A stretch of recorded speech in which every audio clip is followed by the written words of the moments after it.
Looks okay.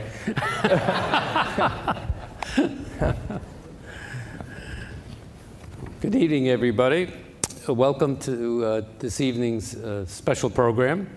It's part of our Director's Lecture Series and one of the commemorative events celebrating the 25th anniversary of the Baker Institute, which we are celebrating throughout this year, as many of you know.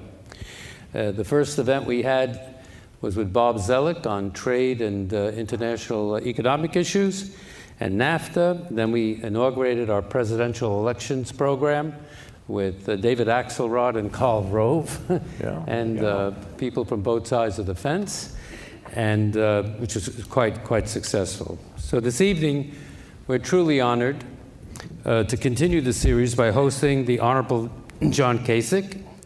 He has been a major figure in U.S. politics for over 30 years, serving as congressman from 1983 to 2001, and as governor of Ohio since 2011. In 2016, he ran for the Republican nomination for president, as some of you will remember. I didn't make it. And we know that Where was Texas when I needed them? You know, come on. Well, we can help in that. And it was obviously a very tumultuous primary campaign. Though a staunch Republican, Governor Kasich has successfully reached across the aisle. I think this is one of his greatest characteristics throughout his career in Washington and in Columbus. Last year, he published a book, Two Paths, America Divided or United.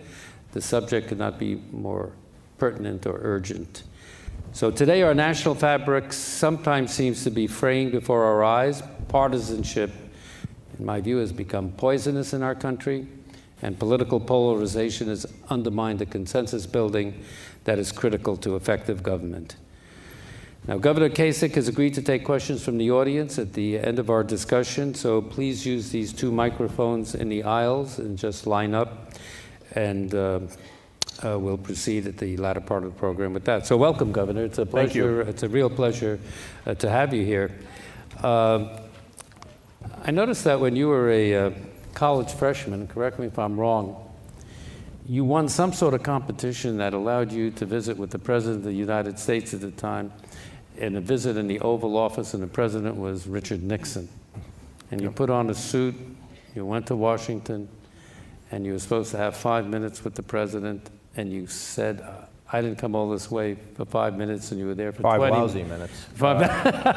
And you were there for 20 minutes. Yeah, I didn't win anything. I went to a small little school in the Midwest.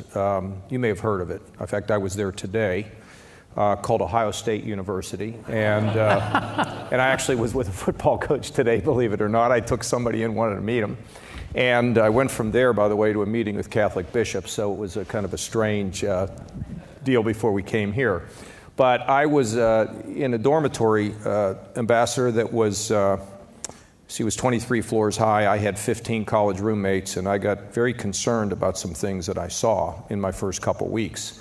So my Uncle Emil had always told me, Johnny, you always start at the top. So I started calling the president's office, and they wouldn't let me in. I said, lady, let me tell you, I'm going to get in because I'm going to put a sleeping bag outside the building, and I'm going to tackle him when he comes in. She hears that. She said, come on in tomorrow. So I went in, and I put on my best blue jeans and put my hair up under my hat and went to see the president. And it was impressive. He was a very nice man, very tall, very intelligent. And he asked me what was on my mind. So I told him, and then I looked at him and I said, sir, I've been in school about, a month. And I'm undecided, but when I look at the carpeting and the furniture and the lighting, and I mean, maybe this is the job for me. What exactly do you do? So he told me about his academic responsibilities, his fundraising, as you know, running this fundraising. And then he said he was going to go down and see President Nixon the next day. And I said, well, look, I've got a couple things I'd like to talk to him about also. Could I go with you? And he said, no. And I said, well, if I write a letter, would you give it to him? And he said he would. So I went back to my dorm and wrote a letter telling him how I thought he was doing. And then I signed it sincerely, John Kasich, P.S., if you'd like to discuss this further, let me know. I can come see you. So I went down to my mailbox a couple weeks later, and there was a letter from the White House Office of the President. And I opened it up, and I went upstairs, and I called home. And my dad was a mailman, carried mail on his back, and my mother was very smart but uneducated, never college educated, and but very smart. She answered the phone. I said, "Mom, I'm going to need an airline ticket. The President of the United States would like to have a meeting with me in the Oval Office." And my mother is shouting, "Honey, pick up the phone. Something is really wrong with Johnny." And so I did fly down. I did right outside the Oval Office. The guy did say 5 minutes, and I'm like, new jacket, new shirt, new tie, new pants. I mean, I'm not coming out in 5 minutes. So I went in, and he greeted me, and we sat at his desk. And so I did spend 20 minutes in the Oval Office as a first-quarter 18-year-old freshman. That's the good news. The bad news is I was in Congress for 18 years, and if you add up all the time I spent in the Oval Office, I peaked out at the age of 18 and should have transferred to Rice, So it's just, I just don't think things like that, Ambassador, happen by accident. I feel very lucky and unbelievably blessed that I've really had an opportunity to participate. And as I think of the time I was 30 years old when I went to Congress, and when I think about what's happened to me over the course of my life, I can see a significant evolution. And I'd just like to say one thing, because if I don't get this said tonight, I will regret not having said it. We talk about both sides of the aisle. We talk about bipartisanship. Those are kind of the most boring things. And we talk about Republican, Democrats, and all that. That's so off the mark, in my opinion. And I'm going to tell you why. We have two poles that exist in this country right now, the hard left and the hard right. I'm not interested in being able to change them now. Maybe you come back for them later. But I'll tell you what I'm interested in. I'm interested in people who seek the truth, because we're about to enter a post-truth environment. We can't even agree if we're in this building or not. I am looking for people who seek truth, people who are rational, and people who can be objective. You see, if I can establish that, then I can mediate anything else. But if we can't agree on the truth, if we can't be objective, if we're so caught up in absorbing only that we want to agree with, we go nowhere. And so for the young people that are here, and I know I've noticed this the other day, there are some young people who are rabid, right-wing, angry Republicans. Stop it. I'm not saying there aren't angry left-wing Democrats. Stop it. You're young, and now is the time to lead a new era in this country, a new movement in this country where we bring the people, not people to the middle, the middle yellow lines and dead skunks down the middle of a road, but I'm talking about rational, I just want you to hear this, rational and objective and searching for the truth. Because if we do not do that, our country will be set adrift, as it already is being somewhat adrift today. And then once that is done, I think it is then possible, remembering what the Lord has printed on our hearts, the virtues that our mothers and fathers and grandfathers and grandmothers have taught us about compassion, about justice, about forgiveness, about living a life a little bigger than yourself. We need to gather people. And I don't care if you're to the left or to the right or a Democrat, Republican, it doesn't matter to me. I just want to know that you're interested in seeking truth and being objective. And if you are, as the ambassador will tell you, the ambassador to Syria and Israel, when he had people that he could deal with, when they could agree on certain things, you can make progress. But when there's no agreement, it all shuts down. And that is the message that I feel so strongly about today, and it's really what keeps me really interested in continuing to travel. So I hope you'll reflect on that. Okay? Very good.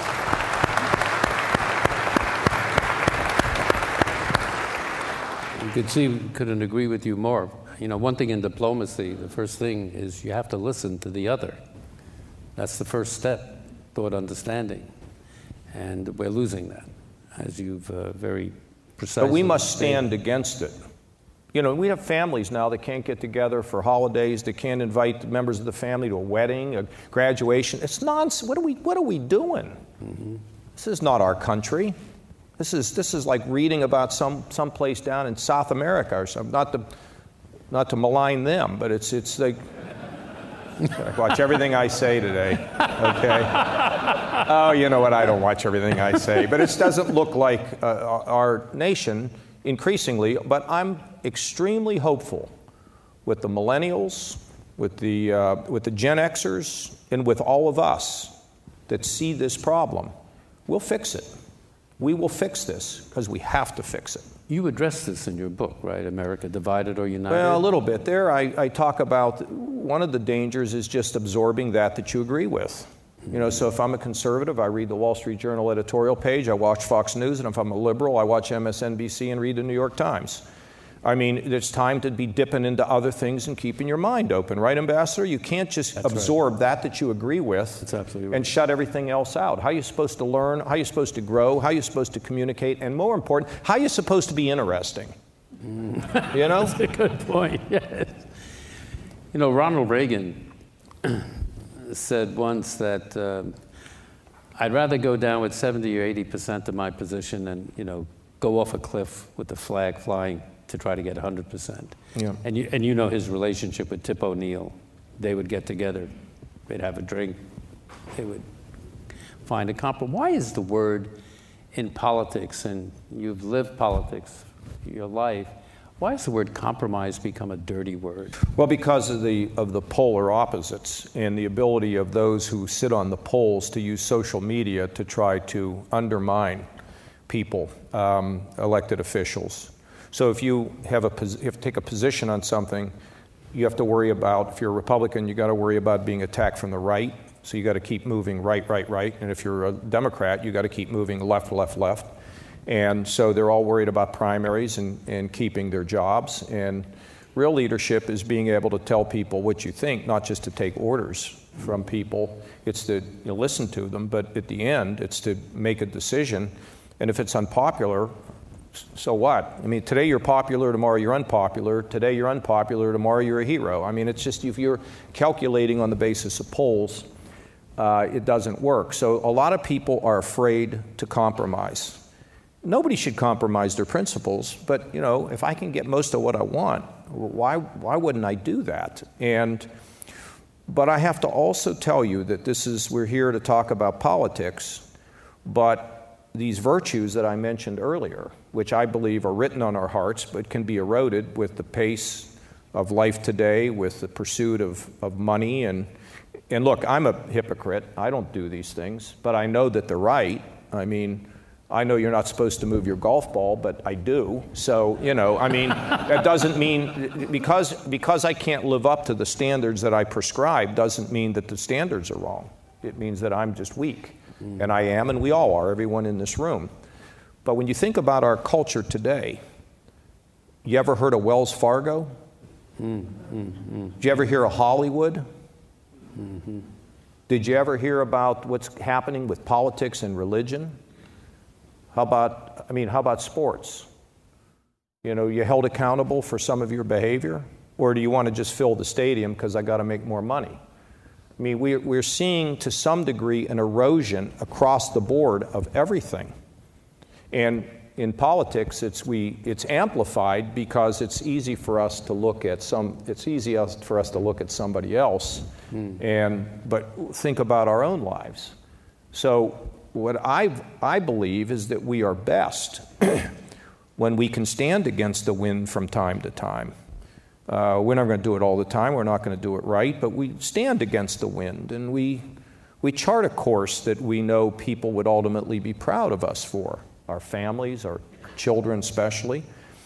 And we're not seeing enough of it, Ambassador. I mean, we're just not. Now, are there great things out there? Yeah, it's like a tug of war to get our culture moving in the right direction. One other thing about the two paths is I've always described myself as a populist, but the more I read about descriptions of populists, I don't like it. But I think there's two kinds of populists.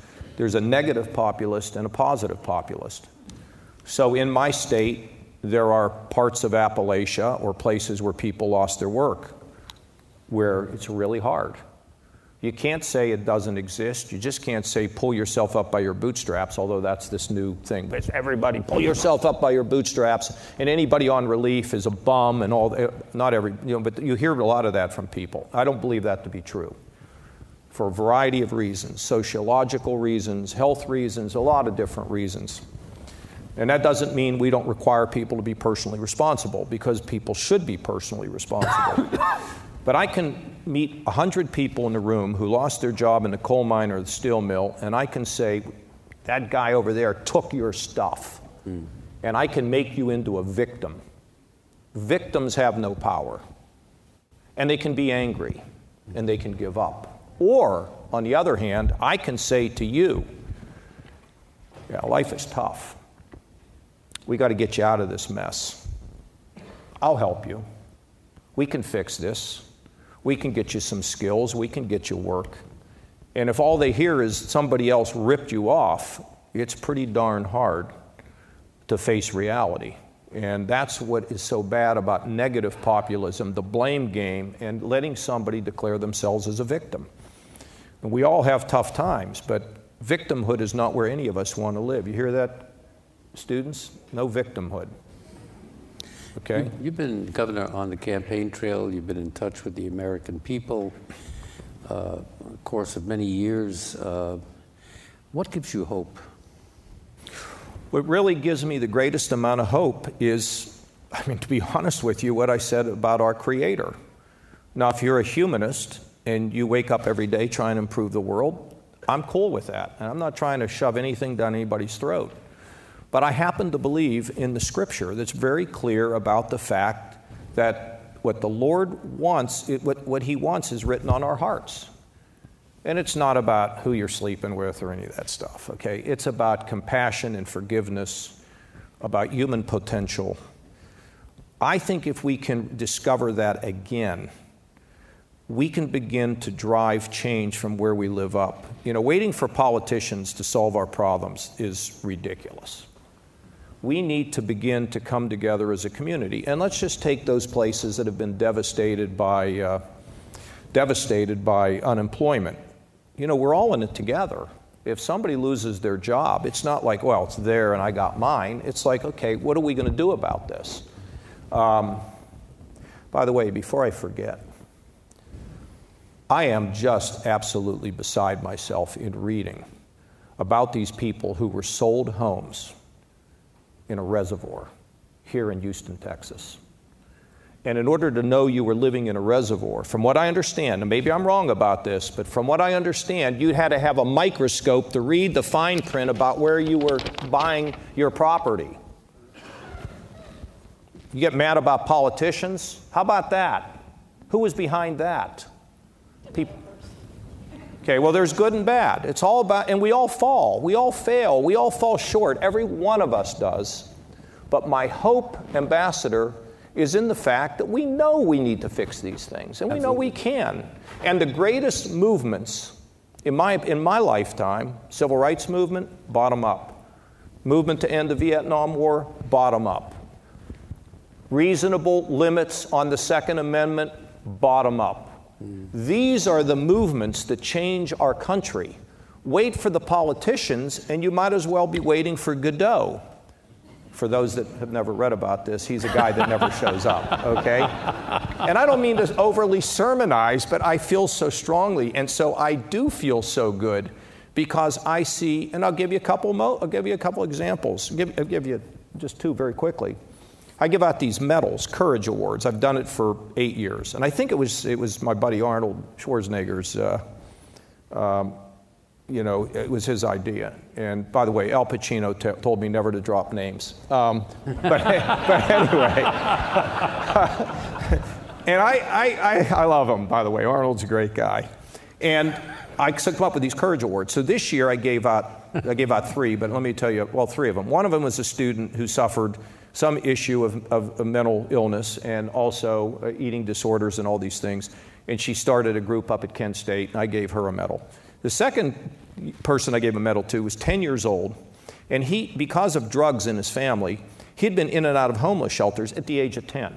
His grandmother took him in, and his grandmother said, I'm going to give you $300 for an Xbox. He wanted an Xbox all of his lifetime. I mean, when he was a kid, that's what he wanted. He said, Grandma, take the $300 and buy blankets for people who are homeless. Now, I gave him a medal. Then the other one was a lady, she's EMT. She's out at the concert in Las Vegas, and all the shooting happens. She puts her body in front of other people. She's wading through the blood and administering first aid and loading people into the ambulances. She got one. Here in Houston, do you know how excited we were in this country when we saw these people in these little rubber boats who were just plucking people out of trees and off roofs? You think there's not a human spirit that we can find each other? Of course there is. Of course there is. But we need to just think about it. And that's what gives you hope. Absolutely. I'm a happy man. And I'm almost, only got 9 more months and I'm done with politics. So, it's really great. It's something to celebrate. We'll get in. Or maybe. We'll get in. Hope my wife's not listening.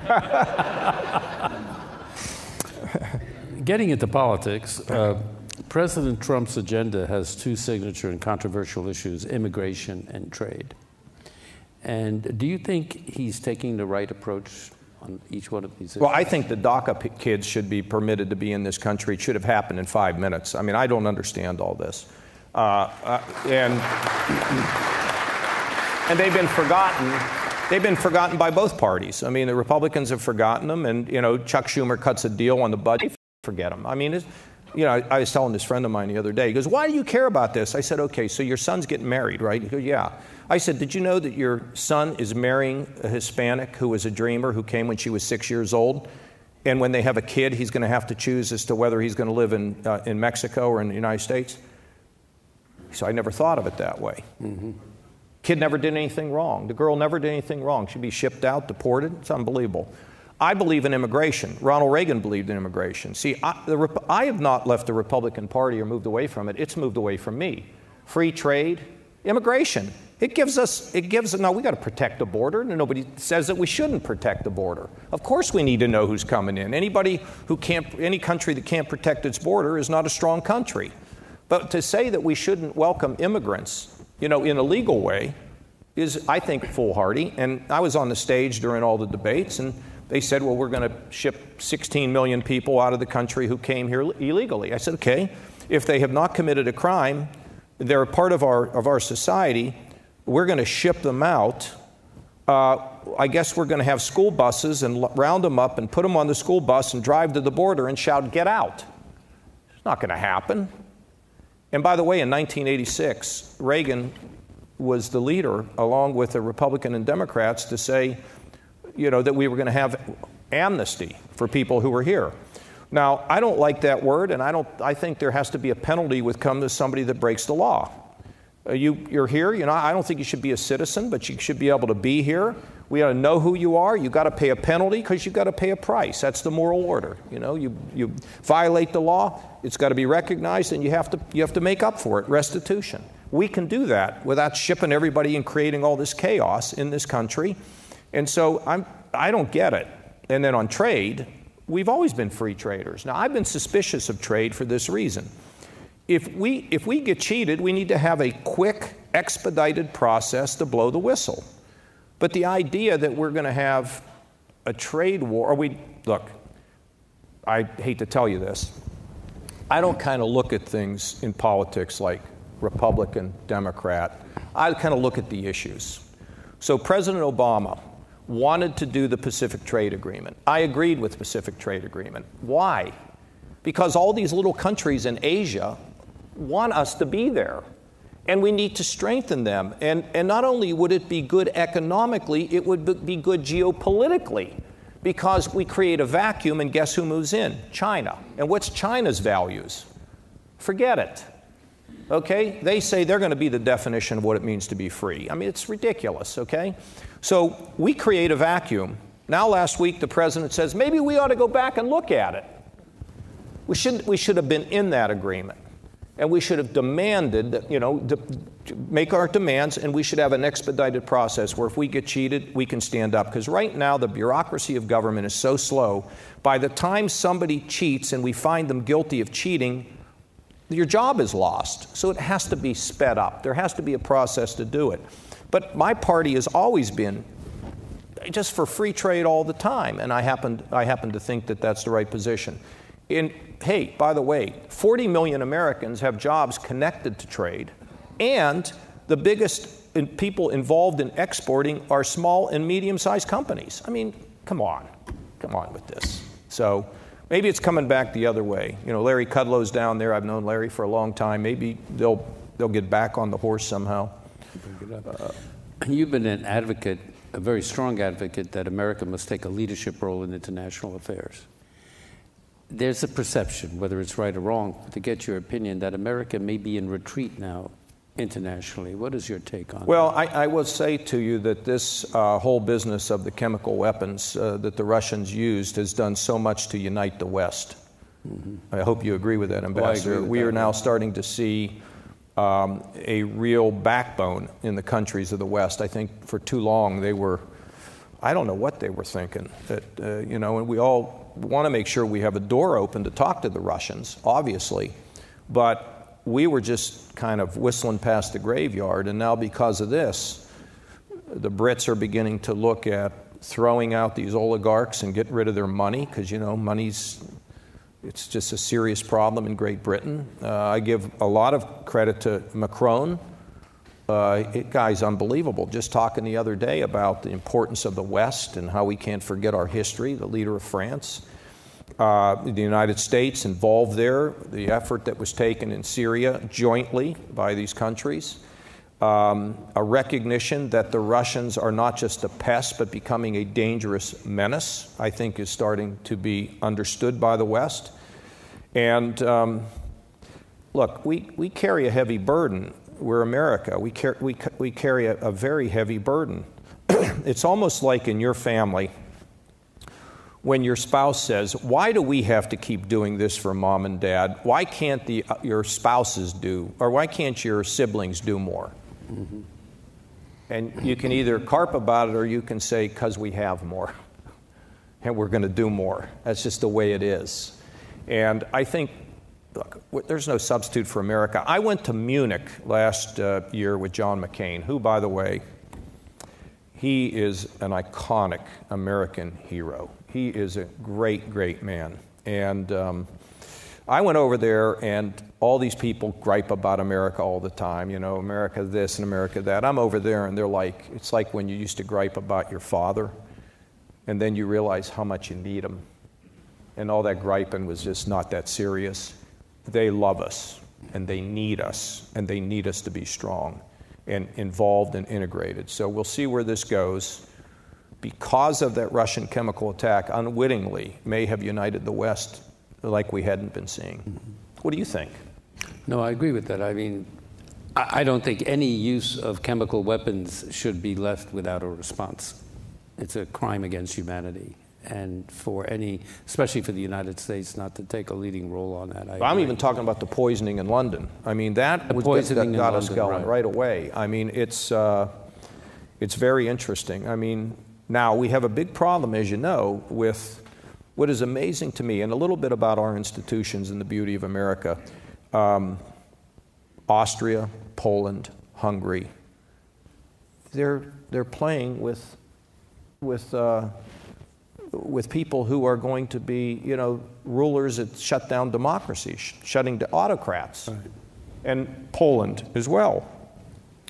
And I think, after what happened remember that Catholic priest that was stuffed in the trunk of that car, Father Popolewski, I think was his name, you would know, or Lech Walesa, mm-hmm. or the Pope, or Ronald Reagan, they free Poland, right? I mean, all the terrible things they had to go through. Or even Václav Havel, sat in prison, poet, leader, inspirational. And now they're playing with autocrats. And one of my friends said to me, you know, the institutions of America are so strong that we can resist anything like that. Mm-hmm. But these institutions have not been in Poland or Hungary or Austria long enough to repel the efforts of autocrats. Thank God, as what's his name, Lee Greenwood once said, thank God we were born in America. What a great country we have, and we have to fight for it, right? We have to fight for it. I take it you advocate a strategic dialogue between the United States and our major adversaries, like Russia, like China. It's interesting. Trump sent Pompeo to Pyongyang to meet with Kim Jong-un, and there's an adversarial relationship, yet this administration, which is very hard to predict because there's such internal contradictions in the policy, but they're engaging in a major dialogue with one of the most serious issues in the world. What's your take on, if you were President of the United States, would you be really motivating and leading your administration into fundamental strategic dialogue with our adversaries, including Iran? Well, the Iran nuclear agreement, let's talk about that for a second. It was poorly negotiated. Mm-hmm. I kind of think about the way John Kerry did this the same way when you know you want to buy a new car. You go out and you see this car, you've wanted this car, you want this car, and then you went ahead and negotiated and you drove home and thought, what did I do? I was so absolutely adamant about buying this car, I got a bad deal. And I think this was about them trying in so much of a hurry and so hungry to get a deal because it doesn't offer the kind of full inspections that we need.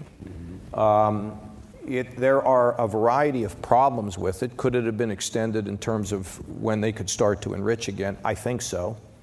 But when I look at it and I say, so far, there's been no violation of it, as far as we know. That's where I think we made a mistake. When there's been no violation, the countries of the West, outside of the United States, doesn't want us to withdraw from that agreement. So I look at it and I say, okay, the president is pushing now to get a bigger agreement on the use of these ballistic missiles, which is good, positive. Maybe the Europeans will come along. There might be a couple other things they're talking about that can be done, and that's good. But just to walk away from the agreement, what will that do for us? It will isolate us further from the rest of the Western world because they're not going along with us. I don't know what it does inside of Iran. I just don't think that makes any sense. However, I mean, as you are, Ambassador, we're very concerned about the spread of Iranian influence throughout the Middle East, particularly with Hezbollah in Lebanon, and we see them being used in Syria now. It's a really, really dangerous time. Now, when you look a lot at Iran, I was talking to somebody the other day, apparently there still are massive protests going on across that country right now. Mm-hmm. And I think we need to be encouraging those protests, encouraging them. But I think to withdraw from that agreement, at this point, I don't think makes sense. I agree. In terms of Russia, keep the door open, but sanctions, sanctions, sanctions. And I happen to agree with that.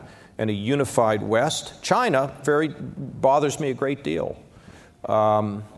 You know, this thing called the Belt and Road, where they want to just go everywhere in the world now and extend their influence. And if we're not around, they could be successful. You know, money can buy you love. I think the Beatles might have been right in some way, but they're wrong in others. I think that the Chinese are gaining influence.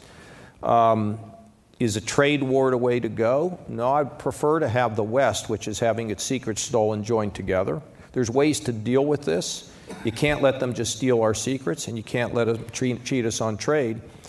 But what is the remedy? So you have to be careful on the remedy. As you know, you've been an ambassador, you've negotiated, it's difficult. But I think we should engage them, but we should be clear. They don't own the South China Sea. We shouldn't permit them to think that they do. Tough on Russia, but backdoor open. Tough on China, but, you know, continue to have a relationship. With North Korea, better that we're talking than when we're thinking about launching missiles. The thing I'm concerned about on that is we just heard that the CIA director went over to meet with the North Koreans, and I'm pleased to see that that happened. You just don't go rushing into a meeting. They have to be prepared, and maybe that's what that was about. What I'm concerned about is we don't want to give the North Koreans things for nothing. Mm-hmm. They have to be willing to give things up. And just to think that it's just all going to be better, the world doesn't work that way. Right. So we'll see how we hope for the best in that. But engagement is really important, I believe. I agree with that. The president called the Middle East a very troubled area. Yeah. That's like saying Rice is going to play Ohio State this fall, and that's troubling, you know. Oh, just kidding. Okay. One of my ambassadorial colleagues, Ryan Crocker, we had a seminar here on Syria, and people were pestering with questions, you know, how do you explain the situation in Syria? He said, look, it's complicated. Yeah. Well, so sure, the Middle East is a troubled part of the world, but the question I have is, in terms of Syria, we were discussing this, what do you think our stance should be there? Well, look, I'm glad I came to this easy question and answer session here.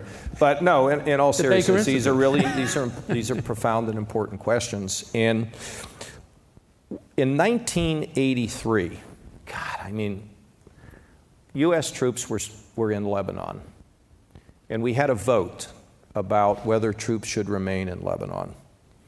And Reagan wanted them to be there, and I didn't think we should be there because it was a civil war. And it became known that I wasn't going to vote to keep the troops in Lebanon. And Tip O'Neill approached me, and he jabbed his finger in my chest and said, I hear you're not going to stand with the president. We used to elect men to this body. Never forget it. And I always liked Tip. The barracks were blown up. Yeah. The Americans came home. We then went to Grenada. Yeah. And we withdrew from Lebanon. By the way, Tip went on the air and said how outrageous it was that Reagan ever had the troops in Lebanon. So that was my first lesson in real politics. Politics, yeah. But I learned from that time that U.S. direct involvement in civil wars doesn't work. And here's the reason I think about it. When we see these things happening around the globe, Myanmar right now, and what's happening with the Rohingya, and ethnic cleansing, and our hearts go out. You know, the wave of immigrants is sort of a different thing. That's humanitarian. But intervening militarily in a civil war, we put our sons and daughters and mothers and fathers in the middle of those wars. Is there a direct national interest? Is a solution? And can we get out? And when I look at that, if the answer is no, I don't think we should go. I supported President Bush the first when Saddam Hussein was aggressive. I thought that was the right decision. Right. But I've never been someone that thinks we should be involved in civil wars. Can we find people we can support? I think the answer is yes. So a few years ago, I called John McCain and John Boehner and said, I think we need to find a group that we can support in Iraq. I don't believe we should directly intervene, but there are people there that we can support. The Obama administration didn't do anything, including the Red Line, didn't do anything. And now we find ourselves trying to play catch up. We now have 2,000 soldiers in Syria. And I understand that there is a sense that if we leave, does this turn everything over to Iran and the Russians? Well, I don't think 2,000 troops is going to solve any of that problem. Should we leave precipitously? I think not, because we could get some leverage. And we could get leverage from even the financial situation, because Syria is going to have to be rebuilt. And if we don't cooperate in some way, we can break the whole thing down. So we have some leverage there. But I would not want these troops to be there for any significant period of time. I want them out of there. If I were president, I would want them out of there. But in the course of getting out, it may give us additional leverage so that we have some say about the long-term reconstruction of Syria. Iranian influence is extremely troubling in the Middle East, but we're now beginning to see Sunni and Shia separate themselves. You're beginning to see the Saudis try to unify the Sunnis to provide some sort of an effort to block the influence of Iran. I hope you would agree with that. But I am concerned about them selling these missiles. I'm concerned about Hezbollah, their activity in Lebanon, the threat that they pose to Israel. And we should be clear. You will not threaten the survival of Jordan. You will not threaten the survival of Israel. That we will stand with the Saudis. And we should call on more of the Arabs there to be able to be a bulwark against Iranian expansion. And so, and we developed another problem over there recently, and that's a serious problem in terms of our relationship with Turkey. Yeah. And as you know, longer term, we've had good relations. Mm-hmm.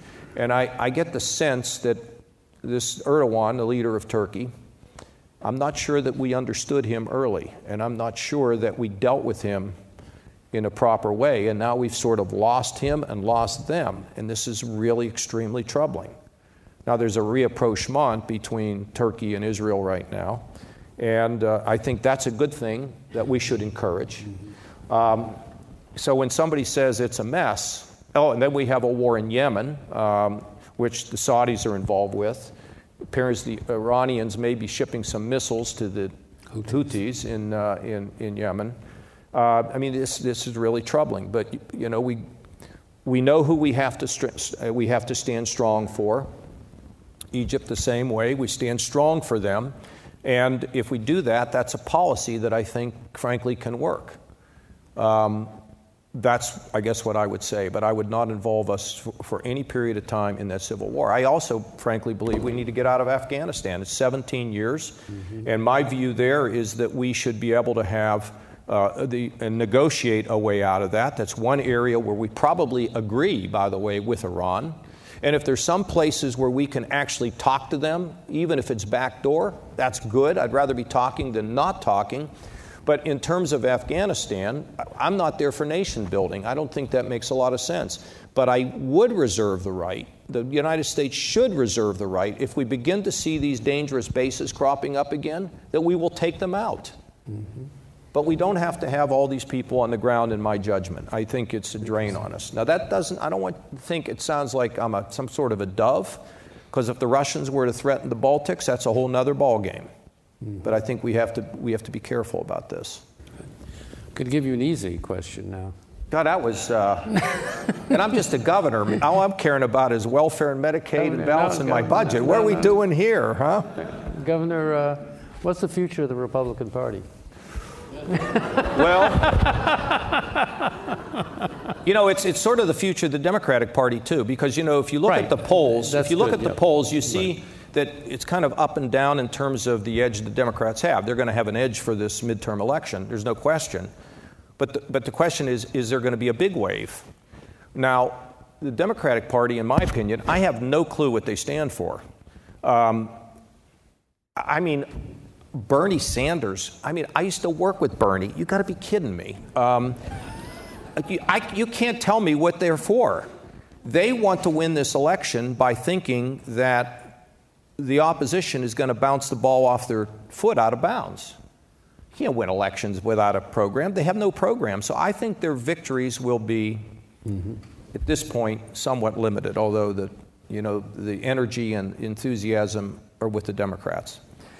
The Republican Party, they don't get any votes from minorities. They're not getting any votes from the young. They're losing votes of suburban women. Okay, where are they going?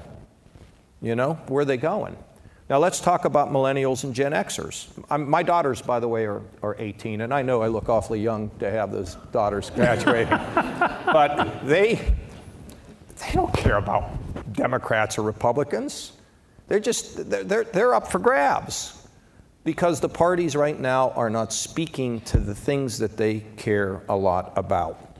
And so the parties are going to have to change, or I think we will see. You know, if you're in Houston and you have a red department store and a blue department store, and you go shopping, ma'am, you go shopping, and they don't have what you want, not the red store or the blue store, what do you think happens?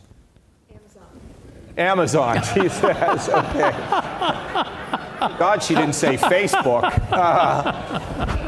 No, I mean, what happens is you get the third store, the fourth store, the fifth store. And I think in our country I think the rise of third parties, maybe not tomorrow, but over time, I think will happen. People will just say, young people will say they've had enough. I've got great hope for our young people. Did you see those young people down there in Parkland? Did you see the way they present? I mean, unbelievable. And then we have grown-ups who are attacking them. Right. They must have rocks in their heads to be attacking those young people. They're the best we got. That's true. They're a future. That's true. I guess I got to remember I'm in Texas. This is all probably a lot of heresy I'm spreading. That's okay. No, it's not heresy. Okay. So they got to get their act together. You have had phenomenal success as governor in budget discipline.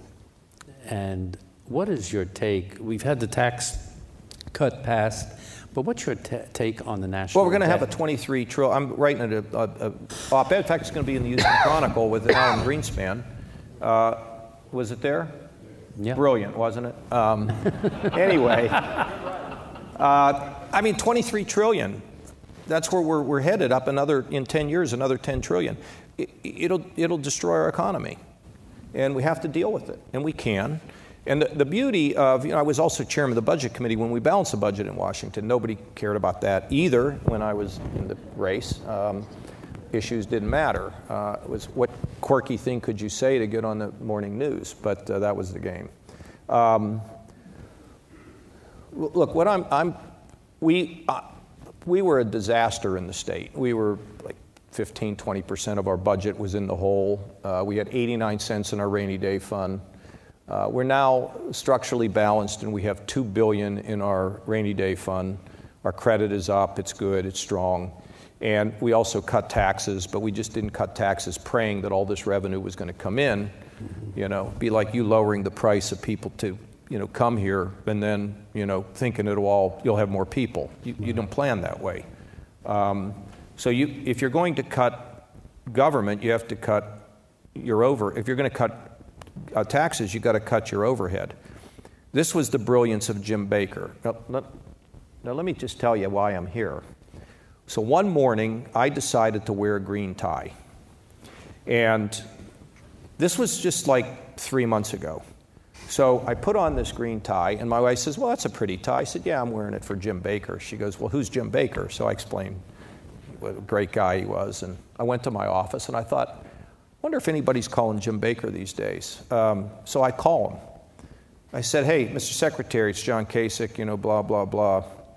He said, you're the only one that I ever met in Washington who intimidated me. And I've told you this before, sir. He said, well, why is that? I said, because when you threatened me, I knew you meant it. So anyway, we then talked about one of the most brilliant things that he did, and he did a lot of brilliant things, was the 1986 Tax Act. Right. Where Republicans and Democrats together, they were like Butch Cassidy and a Sundance Kid, and they jumped off the cliff together. And they changed the fabric of the tax code. They reduced taxes. It was brilliant. And so I've always felt that you cut taxes, you cut overhead. We've done that in the state. We were down about 350,000 jobs. Now we're up almost 500,000 to the good, which is really great. But I'll tell you what I'm most proud of, and this is what I think is a formula. The last time I cut taxes, I did it at I can't remember what you call these things, one of these very liberal organizations, community action agencies. I showed up, I said, I'm going to cut taxes, but I also am going to create an earned income tax credit so people can be rewarded for work. He said, now you're going to support my tax plan because if we create jobs, then you're out of business, and that's what you ought to be for, which was a really weird place for a Republican to introduce a tax cut. I'm a believer that when people at the top do well, people at the bottom their lives have to improve as well. That you can't just have one group doing well and the rest are left out. So we take care of the problems of mental illness. Oh, I expanded Medicaid, by the way. Mm-hmm. Now all the governors are trying to figure out how to expand it without getting caught. But at the time, I was severely criticized for doing it. Mm-hmm. Why did I do it? I said, if it doesn't endanger us fiscally, If I can get this money, then I can treat the mentally ill so they're not living in a prison or sleeping under a bridge. I can solve the problems, not solve the problems, but dramatically help those who are drug addicted. And I can help people who don't have health insurance to have it, because if you're sick and you don't have, if you're sick, how are you going to work?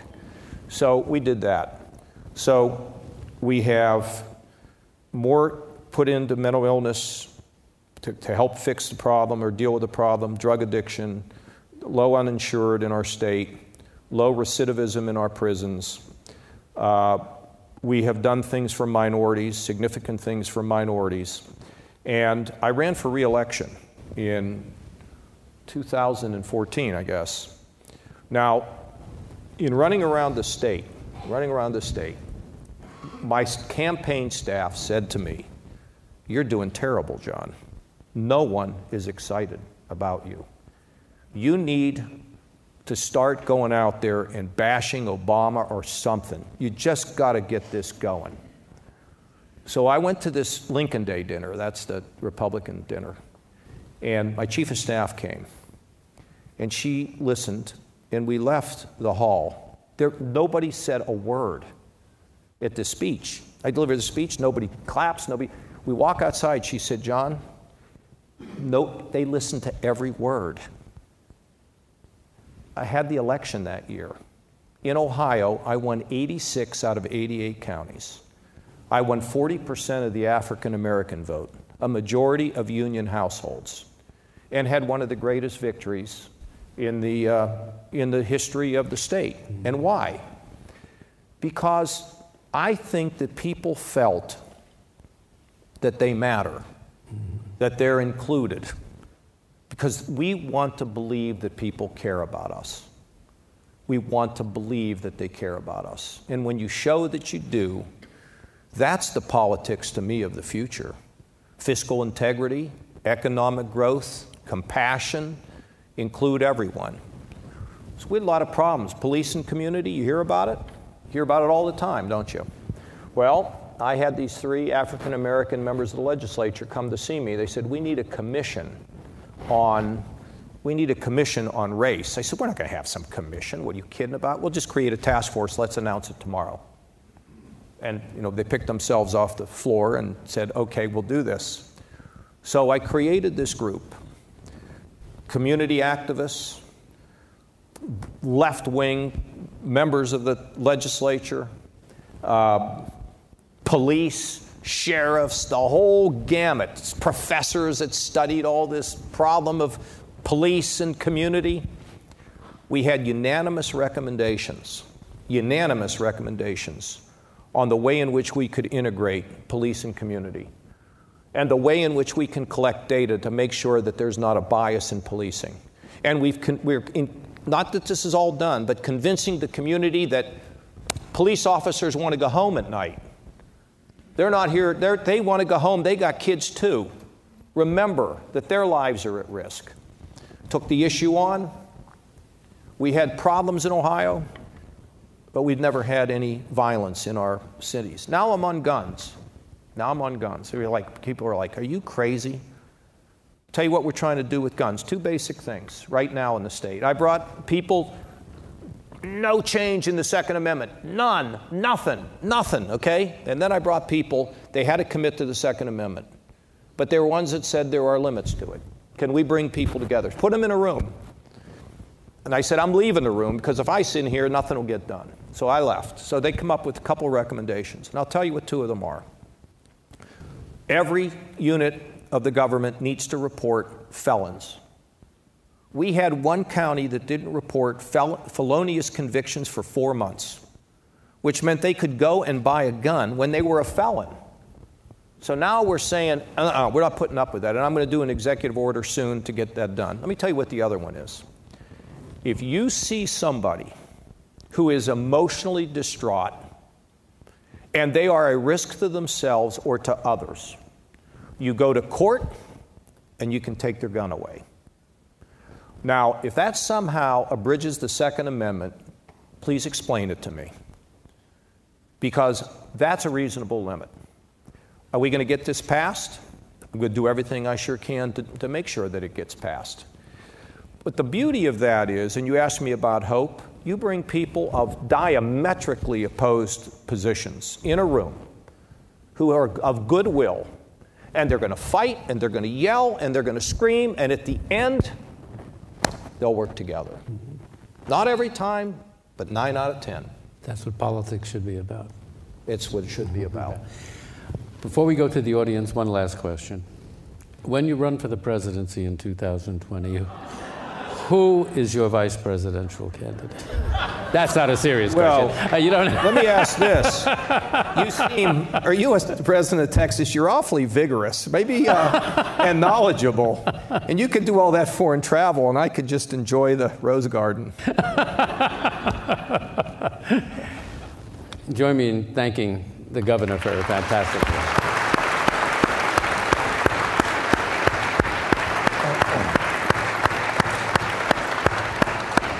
Okay, we're going to start the questioning on the left here. Gentlemen, please, your name and... Thank you, Ambassador. My name is Jay Wall. Thank you very much, Governor. You touched on some of the results of the forward thinking in Ohio as it relates to criminal justice reform. Would you speak to some of the many things that Ohio has done leading the nation? Texas would claim that, but that Ohio has done leading the nation as it relates to reducing recidivism, et cetera, et cetera. Yeah. Well, it's really interesting because something has just come up that we're working on. But when I was first elected, I called, who's the guy? Bill Bratton, probably the most brilliant police chief. Was in New York, he was in Boston, he was in LA, dealt with the gangs, he went back to New York. And I said, who's the best person on corrections? And he said, there is none. And I think I have the best in the country, a guy by the name of Gary Moore. And what he tries to do is to give everybody a chance to improve. Now, if you're a gangbanger and you're a troublemaker, it's over. And in fact, I've now approved some legislation that says that we'll have some non-determinate sentences, some flexible sentencing, where if you're in prison and you become, you're hurting people, you're hurting guards, you're hurting inmates, that you'll be kept in longer. I mean, they'll give you a 15 to 20-year sentence. But we also will allow you to be able to approach a judge and be able to get out earlier on good behavior. We have religious groups go into prison. They make a difference, he tells me. We try to teach them skills so that when they come out, they have something they can do. The other thing we're doing is we're trying not to lock everybody up. If you are a low-level offender, drug offender, we don't think you ought to be in a prison. We'll keep you confined locally. We'll help you with some of the financing because the money we save from putting you in prison can be used to confine you and rehab you locally. And this drug thing is so bad because let's think about this for a second. You're an addict and it may take 4 or 5 times. I mean, it's the devil. It's the devil. And so by doing those kinds of things and giving people a chance and giving them some skills and not locking everybody up, and it's made a difference. But it's tough business, that corrections, and I'm glad I've got my guy there. Okay? Thank you. Thank you. Gentlemen? Yes. First, since your advice, I guess I ought to point out that I believe it's Vladimir and Estragon who were waiting for Godot. But Okay, good for you. Are you a professor of literature or? No, I'm a geologist. Okay. Wow. We'll write. I mean, that is very impressive, a geologist. So you weren't always looking down, huh? Really impressive. Get my feet up. Yes, okay. In the 2016 primaries, I believe you were the only one of the Gang of 17 or Gang of 16 involved in that even acknowledged that our climate might be changing. Yeah. Hello. Why don't you come move to Ohio? We still are, you know what, we're not even doing spring or summer. We're staying winter all the time. In light of it, certainly that wasn't widely agreed to. You're a governor. In the absence of national leadership, what can be done at the state level, whether cap and trade, fee and dividend, initiative. Yeah. We get our national head straight. Well, you know, that's interesting. Level 2. Yeah, this whole business of cap and trade, all that's something I actually am spending some time. It was George Schultz's his idea, and I haven't spent enough time on it. But one of the things we have done is we've got some really great things happening because we have shale, and we have the Utica and the Marcellus. So we are now beginning to see the real power of shale gas, you know, the gas-fired plants are really amazing. I mean, they can produce the kind of megawattage that you can get out of a nuclear plant or a coal plant. So that's a really good thing that's happening. The other thing is I believe in renewables, and I believe in a renewable standard. In fact, I had a veto the legislature who was saying we should make the renewable standards voluntary and not mandatory. And so far, my veto has held up. You never know. But I do believe in the development of these renewables, of solar and wind, geothermal, and all of that. So we can do that. And but you know, I think there's another thing that this is again back to all of you. And I think you don't think your voice matters, but it does. You need to be heard on this issue. Now, I don't think we want extreme measures here. There are things that we can do, and there are legitimate concerns about the Paris Accord, but I don't think we should have withdrawn from that either. It was voluntary. Is it unfair to a degree? Yes, but you know, it didn't put us in some sort of a straitjacket. But I think that we have to not worship our environment, but be concerned about it. I'm concerned about Lake Erie. It's really got problems because of algae blooms, you know.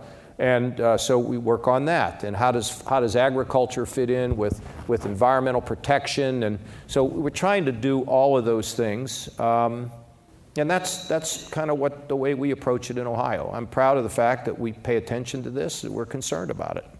Well, Secretary Baker and other prominent Republicans support fee and dividend. Yeah, I'm looking at it. I don't want to tell you I'm for it if I have to really think about how it works. I know it's a dividend. You tax emissions, and then you give a dividend to all the people. I just got to see what it is. What I worry about is they tax people and then they spend it. That's what politicians do. Gentleman here. Yeah, I'm Jimmy Dunn. You asked what the Democrats stand for. I believe they stand for Medicare for all, right? Well, maybe. I don't know what that means, but that's fine. We're bringing Medicare down to cover everybody. You mean cover like a 25-year-old? Medicare's already going broke. I don't think that's the answer. I think the answer, by the way, I think the answer on health care is real simple. It's not real simple. It's very complicated to get there. But my view is, and we're starting a program in Ohio where we pay primary care doctors for keeping us healthy rather than treating us when we're sick.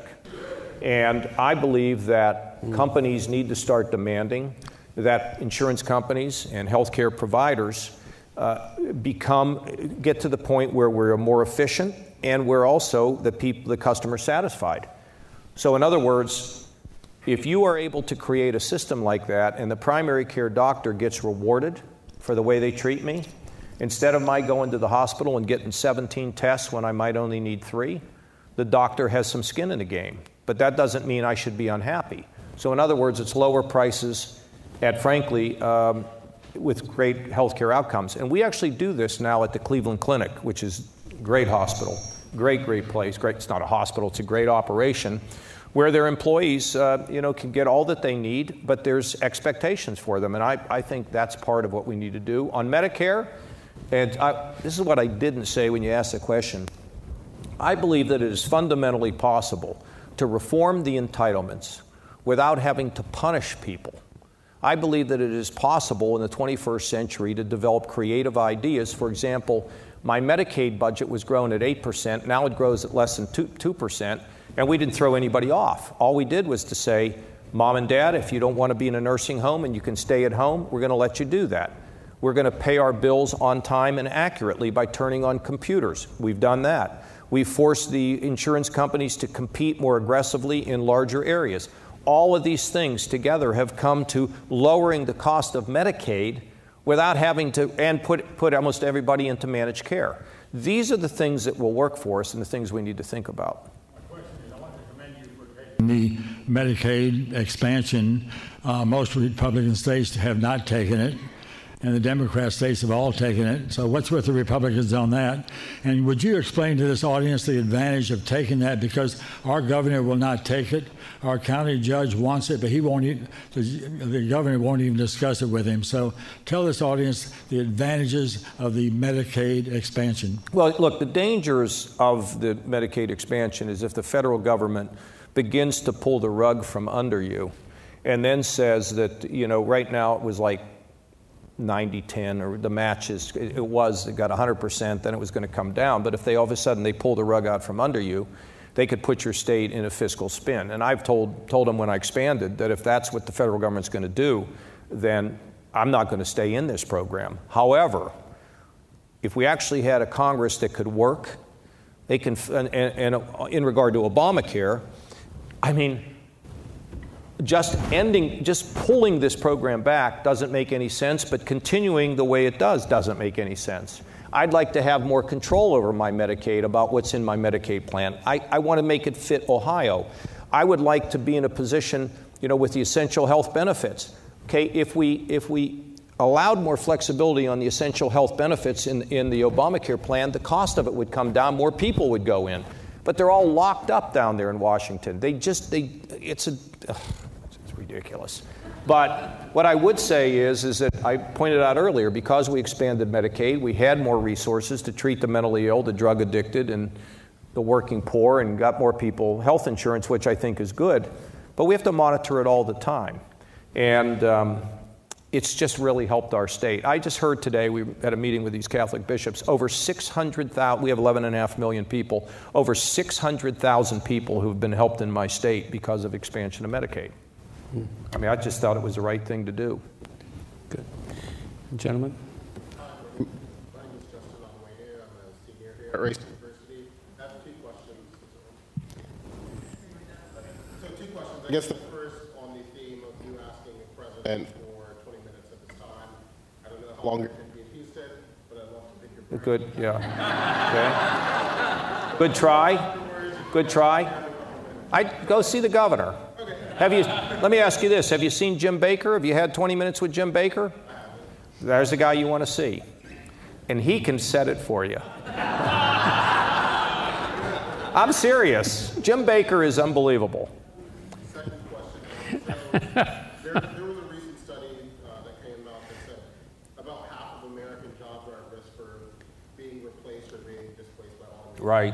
I'm wondering, I know Democrats and Republicans talk about retraining, talk about universal basic income, just a wide spectrum of ideas. Do you have ideas in terms of how we address the threat of mass unemployment due to automation? What is your major? That's a very good question. What's your major? What is it? International health and policy. Oh, good for you. And you're what year? Senior. How about a round of applause for this young man? Huh?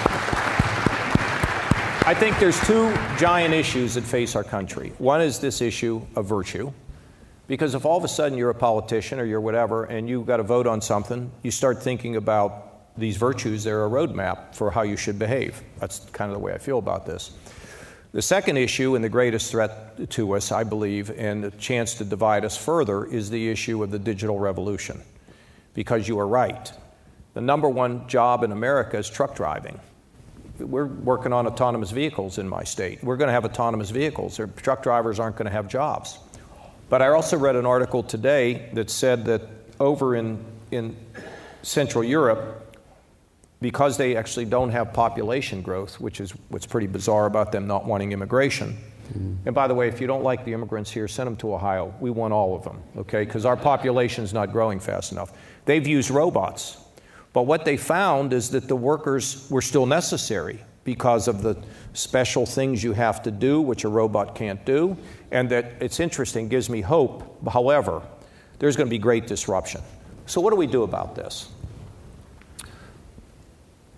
Look, the whole education system, K through 12, the community K through 12, you think they're training people for resilience? Are they training our young kids for potentially jobs of the future?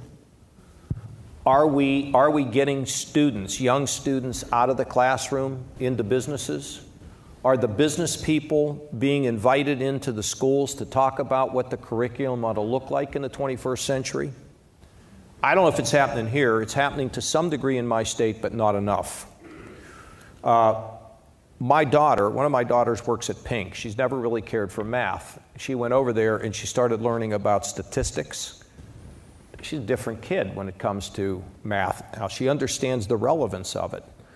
So we need to get kids out, and we need to make sure that our curriculum is a reflection of what's coming and that they can learn to be resilient.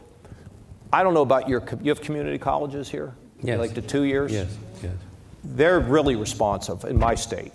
I mean, they're working with K through 12 education and trying to partner to make sure kids can get the kind of training and skills they need. And the 4-year schools, I've seen dinosaurs move faster than the 4-year schools. Now, some of the philosophy is we have to teach them all about life, and I'm all in favor of that. But I'm also in favor of making sure that when a kid graduates with a degree in computer science and gets a job at Apple, they don't have to go to Apple and get trained in computer science. The whole system is going to change. It will be disrupted if the schools don't change. And I'll tell you what's going to happen. Businesses will begin to create mechanisms whereby they can impart skills. There will be companies that will be formed, that will be formed that businesses will use to try to give people skills. The problems that we have that come from technology can be solved largely by using technology, but we got to get ahead of this. And I think of this like a tsunami that's coming at us, a tsunami of job loss. Part of the reason why Donald Trump was elected and part of the reason why people have been so angry is they lost their jobs. They didn't know where to go. And they felt desperate and hopeless and angry and victims and all that stuff. If we don't get ahead of this, we're going to see this in spades. So the answer to this ultimately is lifelong education. Companies need to know what they're going to need. Job training must be a part of work. You can't just work at a company and a company you got to start training you for what's coming, and lifelong education in different and unique ways. That is the answer to this problem. And are we dealing with it now? Well, you tell me. I don't think very effectively in enough places. So what's the answer to that? You got two really extinguished guys sitting in the front row with neckties. I don't know who they are, these two guys. They look like they're rich and powerful. And no, you know what the question is?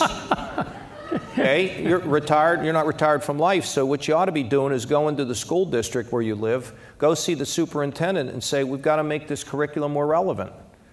We've got to make sure that this is our children we're talking about. You got to say, look, let me advise you on the kind of training, the kind of curriculum, the kind of programs that you have here. We got to get our kids out into internships. We got to get businesses that are going to be more involved. If we do that, then I think we're going to be more prepared to deal with these changes. Does that answer your question? Good, thank you.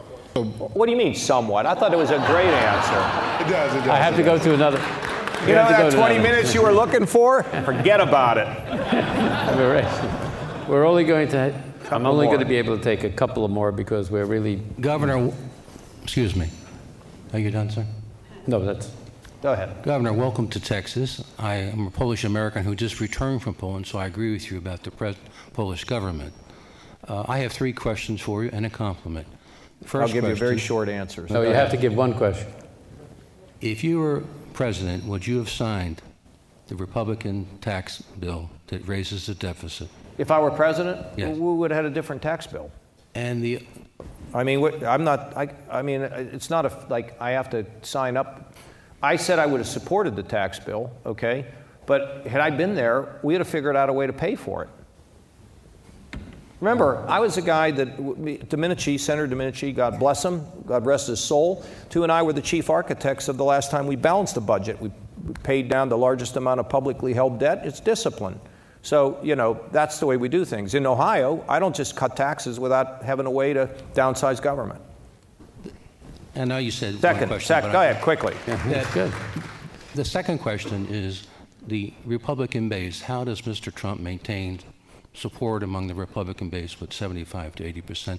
Third question, will you run for president as a third way in 2020? Yeah, and I have a thank you. compliment for you. Yeah. My wife would be here with me, except when she found out that you were a graduate of Ohio State. She is a graduate of University of Michigan. University and she of said to me, Yeah, and then she said something, finished her thing about something about the Antichrist. yeah, yeah. I got you. Tell her I give her my best, and tell her that I'm really hoping the University of Michigan is going to start playing football again. I hear they suspended the program, so I have no idea what I'm going to do, folks. I don't. I like to keep my voice out here in the country, and I think there's a unique opportunity through social media and regular media to be able to do that.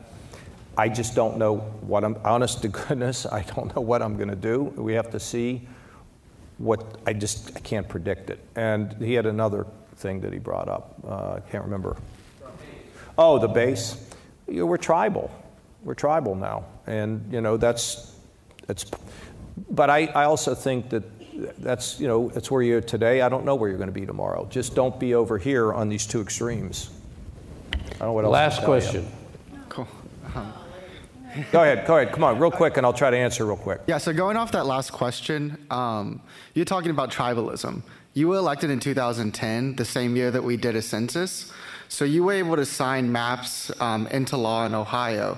You had veto power over them, but you signed maps into law that created 12 Republican districts and 4 Democratic districts. As a Democrat, I kind of take offense to that, but I understand the politics around it. But when you're talking about tribalism and balancing, gerrymandering does more to polarize this country than almost anything else. Good point. There's always going to be people like Sean Hannity, but like people like you who are good, who try to do what's right. Why did you sign that map into law? Okay, now let me just tell you this. I've never really been interested in the whole redistricting deal, okay? But in 2000, I don't know if it was 2010, I did sign the map, okay? If you read in my book, Two Paths, which I highly commend to you, it's a beautiful, brilliant book, okay? In that book, I talk about this problem. And you know, at times, like we all evolve, we all change, we all see things. I agree with you. I think that gerrymandering has become one of the most insidious and bad things with our system. So, I signed 2 amicus briefs, one in Maryland and one in Wisconsin, to the Supreme Court, asking for them to throw out these maps. And then the second thing that happened is I told my legislature that I was going, in my budget, to put a plan in there to change the way in which we draw congressional districts. Now, they did improve a plan to draw legislative districts that was far more fair after what happened in 2000, whenever that was. It's a different situation. Now, the legislature has just passed, it will go on the ballot this year, a plan that requires massive minority support in order to have a plan. You need to study this. If you care about this is one of the most massive changes in the way in which we're going to draw districts. I can't tell you how excited I am about this, and as you know, if you study this, the leader in trying to change this has been Arnold Schwarzenegger. And Schwarzenegger came to Ohio. We all had a glass of schnapps to celebrate the great work on the legislature. And I can tell you now with what we're doing, and I have to also tell you, at times I get disappointed with the legislature. This was one of their finest hours, because we will not be drawing congressional maps that create these safe Republican and Democrat districts, because your concern is legitimate, it's right, and it is being fixed in our state. So there. How you like that? Okay? All right, last one. We get this guy. You really want one more? Okay, you're lucky. This is truly the last question. People are going to leave, so, and I've learned that you get out before they do, so go ahead. Thanks for your talk. Thanks for being here. You're towards the end of your 2 terms as governor. You have to identify yourself. Andrew Barrett. You're at the end of your 2 terms of governor. You're the chief executive. You work with the legislature. Can you pick 1 or 2 issues in your time in Ohio you'd consider fairly intractable, that you've really struggled with, that you've banged your head up against and haven't made progress on? And yeah, I can tell you one. One is I haven't made any progress on the fact that you send these big energy companies into my state, you suck all the power out of my state, and we can't make you pay for what you take. So I've lost on severance taxes. Now, what I really hope is that I'm going to win on guns, because this is yet to be decided. Very, very tough. Yeah, I'm sure there's a lot. What else drives me crazy?